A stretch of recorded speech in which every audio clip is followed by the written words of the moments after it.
ஏமா ஏமா இந்த பாக்கெட்ல இருந்து பணம் எடுத்தியா? எந்த பணம்? எந்த பணம் கேட்டீங்கன்னா என் பணம் தான். எந்த பாக்கெட்ல வச்ச? ஏமா பாக்கெட்ல வச்சிருந்த பணம் 1000 ரூபாயை காணோம், எடுத்தியா இல்லையா? எடுக்கல. அப்ப நீ எடுக்காம யார் எடுத்தது? உன் கை எடுத்துச்சா? நான் எடுக்கலன்னா நம்பு. கட்டின பொண்டாட்டி நம்ப கத்துக்கோ. நான் திருடியா? ஆமா. இன்னும் ஆமா. அவ்வளவுதான் உனக்கு மரியாதை. நானும் காசு எடுக்கல. ஏமா நான் வச்சிருந்தேன், நீ தான் துவைக்க பேண்ட் சட்டை எடுத்திருக்க, அப்ப நீ தானே எடுத்திருப்ப. நான் எடுக்கலன்னா எடுக்கல. நீ எடுக்காம அதுதான் யார் எடுத்திருப்ப? அப்ப நான் துவைச்ச நான் மட்டும் தான் உங்க வீட்டுல இருக்கேனா? நீ தான் இருக்க இந்த வீட்டுல. ஏமா அங்க பாரு, தேவையில்லாம பேசிட்டு இருக்காத.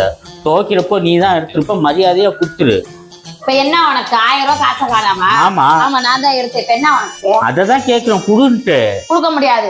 ஏன் கட்டின புருஷன் காசு இருக்கு, பொண்டாட்டிக்கு உரிமை இல்லையா? அதெல்லாம் எல்லா உரிமையும். அது உரிமை இருக்கு, அது கேட்டு எடுக்க முடியாது. கேட்காம ஏன் எடுத்த? அதெல்லாம் எப்படி வேணா எடுத்துக்கலாம். அதெல்லாம் கேட்கணும்ன்ற அவசியம் கிடையாது. நீ என்ன திருடின்ற பட்டம் கட்டிக்கிட்டு இருக்க?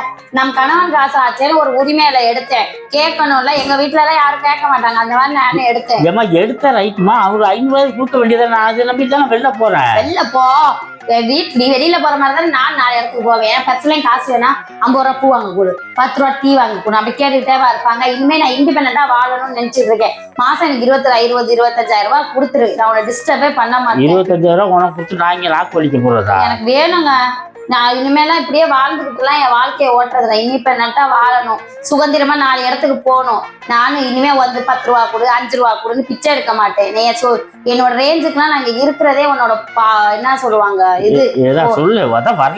அதுதான் பாவமேனு குடும்பம் நடத்திக்கிட்டு இருக்கேன். போயிருப்பேன் சார்ந்து பாதை கிளப்பாத எதுவும் நாடகத்தை பாக்குறப்ப போய் கலையா.